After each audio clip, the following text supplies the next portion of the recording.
Kia ora and welcome back to another episode of Singers Having Coffee, your podcast, where I want to help you understand what singing is, but also what it takes to be a singer. Whether that's coming from lessons and stories coming out of direct singing lessons that I have had and moments I've had with my own students, out of my own career as a professional singer and vocal coach over the last 18 years. And, it's continuing to evolve, or with my incredible conversations with my fellow colleagues of singers, professionals and the like.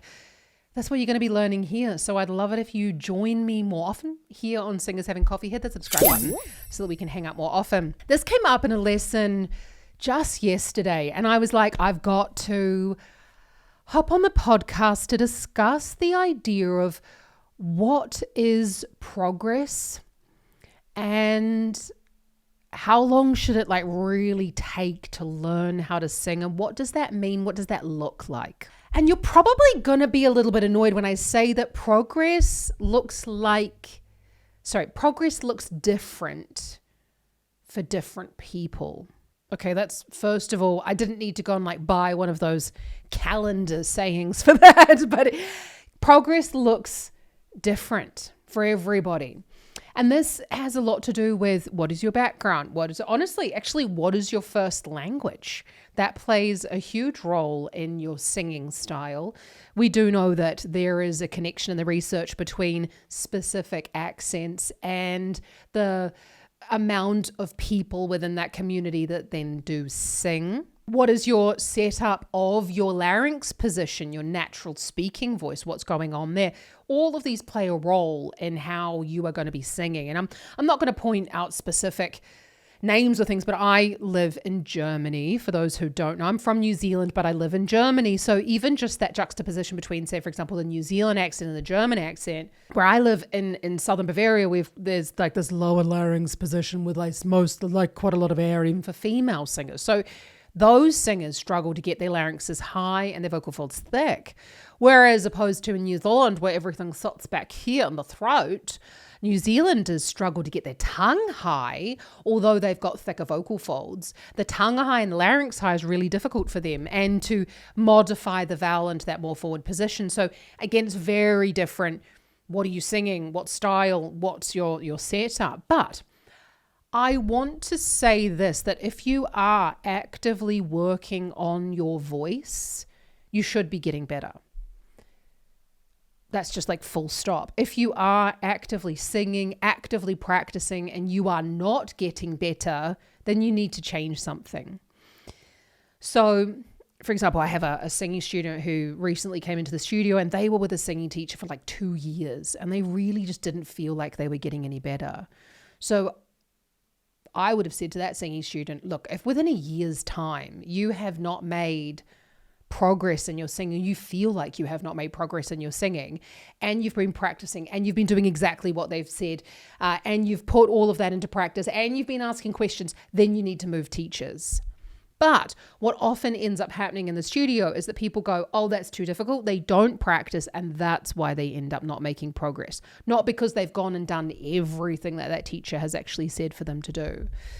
So this is why actually the packages that I have inside my online singing school, the Vocal Academy, this is exactly why I've built them this way. So we work in 6-month packages of tuition. So 6 months of training at a time. And we either go 6 months or 12 months of training. And that's because I've been doing this for a really long time. Okay. I've been teaching singing for nearly 18 years. And I was working with a marketing coach actually when I was building the Vocal Academy. And they said to me, Zoe, how many 10 I used to sell singing lessons in groups of 10. It's quite usual in the singing world to do sort of we call it a 10 card, where you kind of punch it as you pay as you go. And so, this marketing person said to me, hey, Zoe, how many groups of 10 lessons do you usually ask a student to sign up for? Usually do they sign up for before they start to see a lot of changes going on in their voice? And it's about 3. So it's about a year's worth of training before they really start to feel comfortable with those changes going on within their voice. And I know that might come as a surprise to you, probably be a little bit depressing for some people, thinking like, I just want quick changes in my voice. But what I'm talking about is, I can help you to get the quick changes. Okay. I do that in the very first lesson, right? We're working on quick changes because I want you to feel good about your voice. I want you to know what's possible. But for you to actually go away and take that to a different song, take that and actually understand it, understand the feeling, understand the concept, understand what I'm asking of you, understand how to change that with the pitch, understand how to plan that in a song, it's going to take about a year. And that's why I want you to think about your progress as being little bite-sized pieces of progress. And I like to take this from the fitness world. And I know I probably take a little bit too much from the fitness world in terms of, of singing, but I find it so similar in the way that we talk about building up very slowly. At the beginning, you end up having quite a lot of progress that you make. And then as you get better, so for the first 10 weeks, everyone has like a lot of progress, right? They I'm so excited, I'm so motivated. After that 10 weeks, it's always what I call the honeymoon phase is over. And then you've stopped making ginormous leaps every single week. And now you've got to practice in order for the voice to become consistent in every song that you sing. So that's why I say to singers, hey, stay with me for 6 months. We're going to make some changes. I want to get you over this honeymoon period because I know it happens with everybody. Okay, it's going to happen. We're going to expect it. We're going to, preempt it. And then we're going to do something to get you through that period. So I want to give you as well some actionable items that I basically tell all of my students that I want them to do in order to measure the progress. Because I think that this is something that's really important in fitness. With my trainer, I have an app and I put in all my weights that I'm using and all that sort of stuff. And I can see that every time that I come up. With singing, it's a little bit more challenging. So I want you to, and I don't have it here actually. So I've got my practice diary. This is going to be one of the most important parts about your singing practice and making progress. And I can say this in anything that you're planning on wanting to get better at. Keep a diary of it. Now, I'm not the biggest diary keeper. I'm actually quite horrific at writing day books of what's gone on, dear diary, blah, blah, blah. But what's important about this is your measuring stick needs to be yourself for your progress. So where were you the week before? What note were you struggling on the week before? How do you make it? What are you planning on getting better at? So this is actually something that we work with you on inside the Vocal Academy. We will go through your goals with you and actually set them and tell you that that's probably a little bit far-fetched. You should aim for this note because, for example, if you're trying to reach, a lot of people come and they're like, I really want to sing this, the high G and Defying Gravity, but we'll go, okay, well, your B flat is really of a challenge. So I would aim to hit the C and then, we'll go from there and kind of work our way upwards. It's not about bringing you down. It's about making it more achievable because you're going to take a long time to get to that G, which, okay, fair enough. If you got the stay-in power, but I like to, I'm a big, let's do small increments and feel the dopamine hit of going yay, I achieved it. So you can go stickers, you can go whatever. I love a little gold sticker. But I want you to keep a practice diary. And in the practice diary, you're not going to write down a shitload. Well, if you want, you can. But I'd like to do it as a quick reference. So just as an example, for I'll just show you my page. So there's not a hell of, it seems like there's a hell of a lot written on it. I practiced for a lot though. So for example, I was practicing 4 songs, Glitter and Be Gay, Pretty Funny, Someone Else's Story, and Ved, Vind, Ved, which is a German song. And so what I did then, my focus was Glitter and Be Gay. And then I wrote down my warm up and I give it an effort number. So I give it how does it feel today? My warm up sirens are feeling an 8 out of 10. My high notes, were feeling strong. I needed to work more on the tongue position. So just small notes that you're making for yourself. I've given them a 10 out of 10 from the feeling of ease for me. And then I just write down where I get to, in a particular voice quality, and how did it feel, so that I can come back to it each time. So I've written down here E flat 4 not sitting well. Okay. Now I don't need to write so I'm aiming to get up to the E flat 6. It's kind of a bit of a goal of mine at the moment. I used to be able to sing it, and it kind of eluded me because I didn't practice very much, and I'm trying to get back up there. So essentially, I'm just writing down these really small notes for myself, so that when I'm coming back in the next practice session, I can go, okay, the E flat 4 was not sitting very well. So in the next practice session, if that E flat 4 is then going to be sitting well, I can go, Zoe, pat on the back. That practice really made a difference that you put in there. So it would make no sense if I was to go E4 not sitting well, and then I go to hit a G5, and I'm like, oh, you're so terrible. It's like, well, actually, before the E4 was not sitting well, and now I'm hitting a G5. So, pat on the back again. We need to be able to measure these things, and especially with singing where it is quite nebular. When I say nebular in terms of a way of singing can appear to not be very specific, but we can give it specific numbers. So for example, the effort levels, you can write down the perception of how difficult you think it is. You could put down how much you practiced as well in order to get there. Always measuring these things in the way that we can. And that, for me, should be number one for you, so that you can always reference back to it. I had a singer last week, actually, and she was like getting all annoyed because I think it was like the D5 was like really difficult for her. And I said, stop being so hard on yourself, because 6 months ago, the B4 was challenging. Now you're hitting the D5. Why is that not good enough?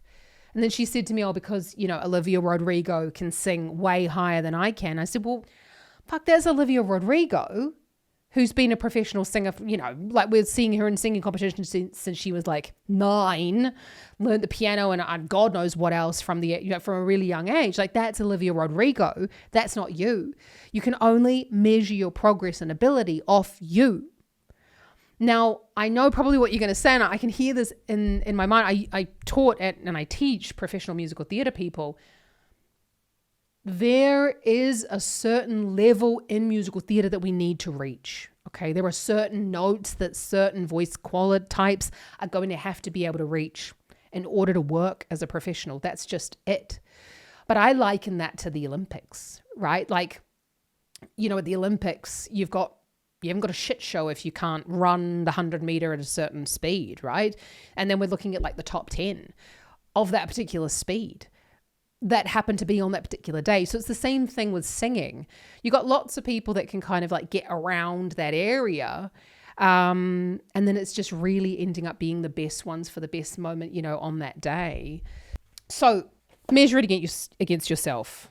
Okay. I feel like I've sort of like circled around that theme for a second there. Second one would be, I want you to record yourself. And I am well aware that not everybody has the ability to buy themselves like a super expensive microphone. I'll put some options down in the description below. There is actually the Rode, I think it's called the NT1, which is a wonderful USB microphone. It's really, really great. You can produce some great covers with that thing. It's a USB microphone. You can plug it into your GarageBand. You could also, I don't think I have it here because I think I was using it for a rehearsal on the weekend and it's still in my rehearsal bag. So I'll put a link in the description below for these little lapel microphones, which are really excellent for, I think that their sound quality is absolutely fantastic. So when you're recording yourself, there are not many people in this world who sound good on a phone microphone, right? So if you can enjoy that sound, then you're probably sounding fantastic without it. But I want you to record yourself, because what you're noticing is, firstly, getting used to hearing your own voice through the recording. That's really important, because we hear our voices and experience our own voices differently to the way others experience it due to the way we hear our sound. We don't hear a lot of the sound coming out of our mouth. We hear the sound coming up through the conduction of the bones, from the vocal folds through the bones. And that's why our voices often sound a lot lower than they do on our recordings. You sometimes hear them and you're like, oh, is my voice that high? I know I do that. And yes, it is actually. So we're hearing a different version of our sound essentially, which is why through the conduction of the bones, we hear a lot more of the lower frequencies than the higher frequencies. So recording yourself listening back to the sound is important in order to be able to look at it objectively. Where did I objectively go out of tune? Where did I objectively wobble? Did I like the sound of that? Did I experience that squeeze in the way that tone dropped off? I've been doing some recording recently because I'm re-recording some tracks for the new band that I'm in. I'm really, really excited to share with you soon. Actually, I say soon, but like we have to record these tracks. It's a hard sing and I got lots of practice to do. And I want to do a really good job of all those BVs and stuff like that. So it'll be this year anyway. Well, we're going to bring out the re-recordings of these songs, which is really, really exciting. But one of the things that I'm noticing is, for example, one of the guys in my band, I recorded the song and one of the guys said like, oh, that sounds really thin. And I was like, listening back to it, I was like, oh, okay. I didn't hear it as thin, but I knew what he was talking about because I could hear the drop off of the frequencies as I went up there. I didn't allow the full vocal fold mass to be on that sound. So these are also things that I can go, that wasn't like, there was a time back in the day where I would have taken that really personally and be like, oh my God, I'm such a terrible singer. Now I can look at it and go, okay, I've listened to the recording, know what he's talking about, I can change it. So recording yourself is, in my opinion, extremely important when it comes to recognizing your progress as a singer, because you can always go back and reflect on it and go, okay, I've been working on the song for 6 months. Let's just go and look at what it sounded like at the beginning, or listen to what it sounded like and look, because I do like you to do an audio recording. I would prefer if you do a video recording, but again, it depends on like what you've got access to. But all of our phones these days are pretty much like 4K or HD at least. So record yourself with video and audio, and then go back and review it. Don't just like skip over it and just go like, oh yeah, well, now the D5's hard, so I'm really crap.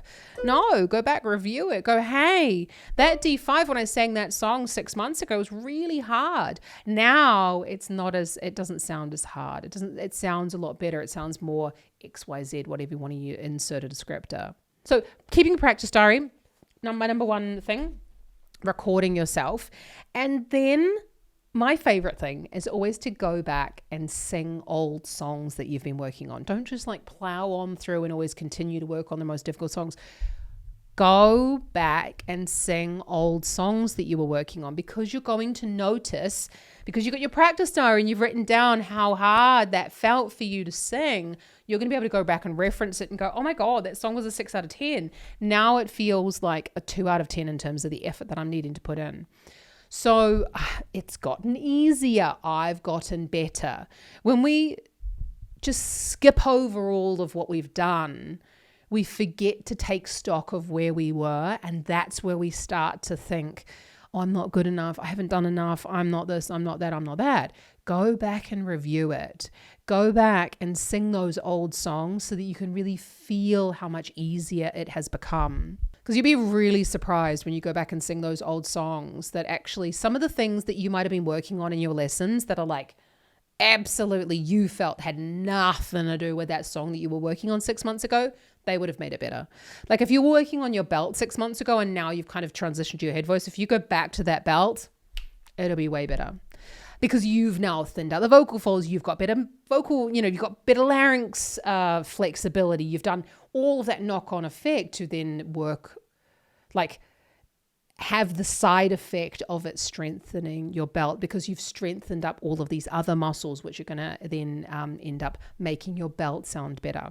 I think most importantly, in terms of measuring your progress as a singer, is to remember that it's not a linear journey of just always getting better.